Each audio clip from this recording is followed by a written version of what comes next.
Hey, what's going on, everybody? I'm excited to bring on Alejandro Zuniga to cover Josh Gattis. He covers Michigan for the Michigan Insider and the 24/7 network. What's going on, man?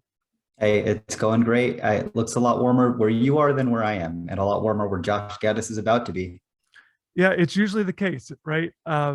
Let's get into it. I wanted to bring you on. I appreciate you jumping on here just to get some more insight, some more information into Josh. I've obviously been able to do a little bit of research, but I guess let's just, I want to get into recruiting style, all these kind of things, but I want to talk about this past season.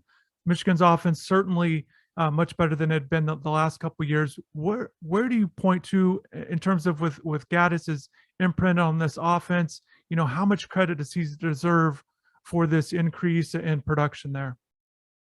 Yeah, well, that has been the long-standing debate between Michigan fans and Michigan reporters and the Michigan football team. Josh Gattis, 2021 was his third season with the University of Michigan.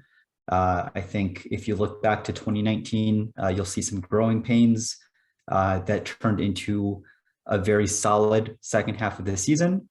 If you look at 2020, I think most people would like to throw that into a trash can if you're Michigan football fans, which was the 2-4 season that had a lot of people opt out and a lot of injury issues. And then it all really came together in 2021. And I think a lot of that does have to do with Josh Gattis. I think one of the things that Miami football fans will find most impressive with Gattis is that he's very flexible and willing to adjust his offenses to the personnel that he has around him. So in 2020, Michigan was actually one of the teams with the fewest rushing attempts per game. And if you watched any Michigan football in 2021, obviously the team completely turned that around. Michigan in 2021 was one of the best rushing teams in the country. And that flexibility, that ability to change the offensive style to match the resources that you have, I think is a testament to what Josh Gattis can do. Let's stay with that because it seems like, kind of going back 2019, doing a little research, like I said, it seemed like he wanted to throw the ball, you know, talked about some space stuff, getting the ball to the receivers. Obviously a guy with a wide receiver background coaching, so he's got that side. And like you said, things have transitioned, or at least this past season they ran the ball well.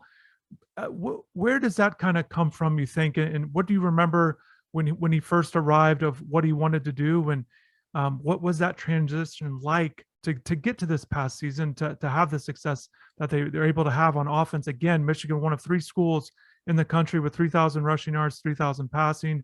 The balance was there, one of the top rushing attacks in the country. But where did that transition, how did that work out for him? Yeah. So Josh Gattis's mantra is speed and space.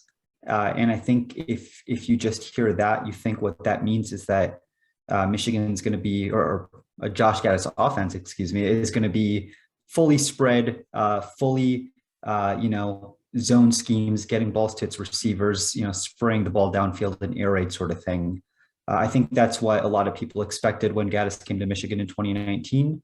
And that's not really the case. When Josh Gattis says speed and space, what he means is he wants to put defenses in conflict. I think one thing that he said that's very illuminating is that if you can make a linebacker or a DB or a safety think for just a moment, it's adding tenths of seconds to his 40 time. And I think we saw that transition from 2019 through 2021. When Gattis came to Michigan in 2019, the team was returning Shea Patterson, who was a high-level quarterback expected to take that next step. As I mentioned, some of those struggles with the Gattis transition is that a Gattis offense relies on a quarterback who's going to make often multiple reads on the same play. And that's something where it seemed like Shea Patterson really struggled with that at the beginning of the season. Like I said, he clicked by the end of the season, but it took a bit. In 2020, Michigan was replacing most of its offensive line without its top receiver, and replacing a quarterback, and never clicked. And when it came to 2021, when we're talking speed and space, what that looked like for a Michigan football team was that because they had the best offensive line in the country, the offensive line won the Joe Moore Award. as that top unit. Speed and space meant mixing different rushing schemes together in a way that put linebackers in conflict. We saw that. If you want a great look at that, as a Miami fan, take a look at the Ohio State game. Take a look at the first quarter of the Iowa game in the Big Ten Championship. Watch the linebackers, watch the DBs, and you'll see how a Gattis offense can add that uncertainty that made it possible for Michigan to be so successful from a rushing standpoint this year. You touched on a couple of things that I'd like to maybe expand on. Let's stay with the quarterback position. Obviously, he worked with different guys while he was at Michigan. Miami's returning their quarterback and Tyler Van Dyke, ACC Player of the Year or Rookie of the Year. I apologize for that, but so they've got some talent in the room there. What kind, how would you describe his relationship, his connection with the quarterback position? We touched on his coaching receivers, the running game, but just how would you kind of classify or identify how he is with the quarterbacks? Yeah, I think Gattis works very well with quarterbacks. Like you mentioned before, his background really is in receivers. He has a long track record at Alabama, at Vanderbilt, and then at Penn State, obviously, of finding receiver talent, developing it, and sending it on to the NFL. And he asks a lot of his quarterbacks. That's one thing. He asks a lot of his quarterbacks, and he appreciates a quarterback who can create damage on the ground as well. So when you look at Michigan in 2021, Gattis, again, speaking to how he maximizes strengths, he actually mixed in two quarterbacks for most of the season. So if you're looking at the Ohio State game, if you're looking at the Iowa game, you're going to see that he ran packages for the backup quarterback, J.J. McCarthy, because he was the quarterback who could threaten the defense on the ground. And when he brought in J.J. McCarthy, that created that uncertainty for the defense, and it opened up the running game. Michigan's starting quarterback this year, Cade McNamara, Gattis asked him to do a lot. He wasn't a read option quarterback per se. He did most of his reads, it seemed, pre-snap, but he was a very intellectual quarterback. He could make those reads appropriately, and it led to an offense that, while it wasn't necessarily the most exciting from a passing perspective, it absolutely limited negative plays. Michigan surrendered the fewest negative plays of any team in college football in the regular season, and limited turnovers. And when you pair that with a good defense and the rushing attack that we talked about, it led to the most successful season Michigan has had offensively in the Gattis tenure. And certainly that adds up to the 6.3, almost 6.4 yards per play. Certainly impressive on that, Marks. The other thing I want to go back to is you touched on, how he wants to have his offensive players face defensive players, making them think just a split second. And taking back to his background as being a defensive back, as a player, how much what kind of examples do you have of that kind of playing into his offensive philosophy? You don't see a lot of guys switch to the other side of the ball as a coach, but just I've kind of seen, him say that it's helped him, just that he's able to read defenses or tell his players certain things on coverages. But how have you seen that kind of transform and work to benefit the fact that he does have this background on the defensive side of the ball as a player? Yeah, I think that's a great point. And what I would say is that Josh Gattis, when he talks speed and space, he's really talking four things. He's talking tempo, he's talking formations, he's talking motions, and he's talking run pass option. If you look at Michigan in 2021, they didn't do a ton of RPO. They didn't have a quarterback, the starting quarterback, Cade McNamara, that was not his strength. He ran like Tom Brady, we'll put it that way. Michigan, also not a great tempo team, didn't run tempo very much at any point in the Gattis tenure. They didn't huddle, so it's not like Gattis offense was huddling, but they would get to the line, they'd look to the sideline, they'd do checks, and so on. So the way that you see Gattis's background manifesting itself as an offensive coach is that Michigan would come out in unique formations and do a lot of pre-snap motion to read what a defense was giving you. So they'd motion a guy in, they'd see how the defense would react, they'd look to the sideline, they'd change the play, and that's where you can see how his defensive background and his, his X's and O's acumen. He's a very intellectual coach.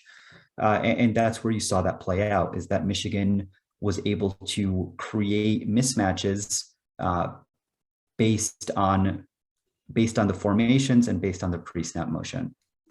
So with him as a wide receivers coach, I'm curious your thoughts on either points of emphasis that he's, that must have these priorities that these players must have to play under him. Are there things that stand out to you that he really emphasizes as a coach, and then maybe the style of receiver that he likes to have in the room? Yeah, when it comes to receivers, he has said repeatedly that you cannot coach speed, and you're going to see a lot of that from a receiver standpoint. He likes bringing receivers across in motion.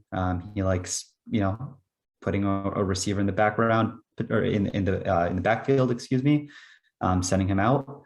And so that's what you're going to see. I don't think necessarily that you're just looking at a slot receiver. You're not just looking at speedy guys. Like he absolutely, Michigan has brought in a solid wide receiver recruiting class in 2022, including some bigger guys.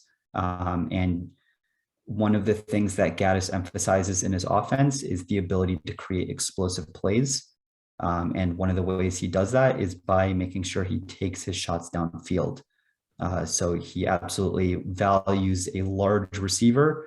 But when you're looking at the prototypical Josh Gattis receiver, it's a smaller guy, a fast guy who can catch the ball in motion and pick up yards after the catch. Yeah, that's interesting. It's going to be interesting to see how the Miami receivers, a lot of competition.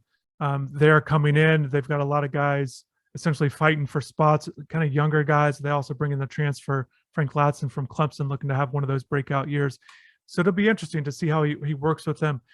Alejandro, I'm curious if there's like a coaching example, and this might just go back to what you were just saying earlier when we started here, but just a coaching example of something that he did, an adjustment either with player personnel, or maybe it's that style stuff that you talked about that showed, as a coach, because again, you can have a plan going into it to anything or a player or a season or whatever it might be, or philosophy or style that you got to make adjustments off of. Was there something that stands out to you? And like I said, it could be even just what you said with kind of changing more to running style.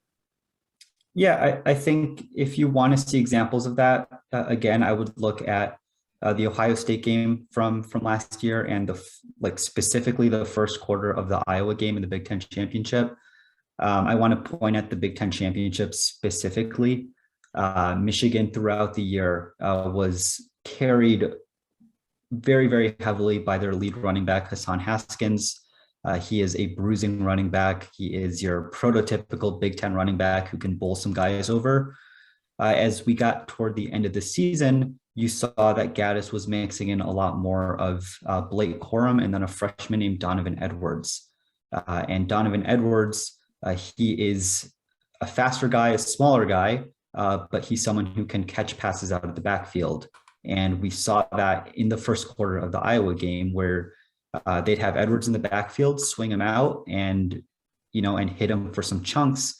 And then after a couple plays of showing that to the Hawkeyes, they actually broke out a double pass with Edwards. He threw a 75-yard bomb. He's 1 for 1 on the season. Maybe he should be Michigan's starting quarterback next year. But that's the sort of thing where Michigan offense under Gattis showed a lot of things that they would then counter later in the game or later in the season. You had the swing passes to Edwards that led to a downfield pass. You also had Michigan breaking out the flea flicker a lot more this year than we've ever seen. It's those tweaks throughout the season where in both full seasons that we had under Josh Gattis in both 2019 and 2021, you saw some early struggles. You had some discontent earlier in the season from the fan base that it seemed like things weren't clicking. But by the end of the year, both years, you really understood how things had progressed from point A to point B. And point B was an offense that seemed to be clicking on all cylinders. Yeah, it's definitely interesting. Like I said, those adjustments you're talking a lot. In-game stuff is obviously key, and certainly it's interesting how you say he's using different guys. Not just the lead guys sometimes, whether it's quarterback or whatever it might be. I think that's interesting to note. I want to switch gears a little bit to recruiting, just a little bit. Obviously, under Mario Cristobal, recruiting is going to be a big point of emphasis. College football coaches in general, are going to be expected to recruit at a high level. How would you kind of classify him as a recruiter, what you know of him, either guys he got or just his style as a recruiter? Yeah, Josh Gattis came to Michigan very highly touted as a recruiter. I think in 2015 when he was at Penn State, I'm pretty sure he won Scouts Recruiter of the Year award, and obviously he came in very well regarded in terms of both identifying and developing wide receivers. I guess if you're at Alabama, it's not too hard to pull those in. But he had a good track record of that at Penn State, where you saw Penn State's receiver production and recruiting kind of fell off a little bit when he left, and similar sort of thing at Vanderbilt before that. When it comes to Michigan, I think it wasn't necessarily a home run.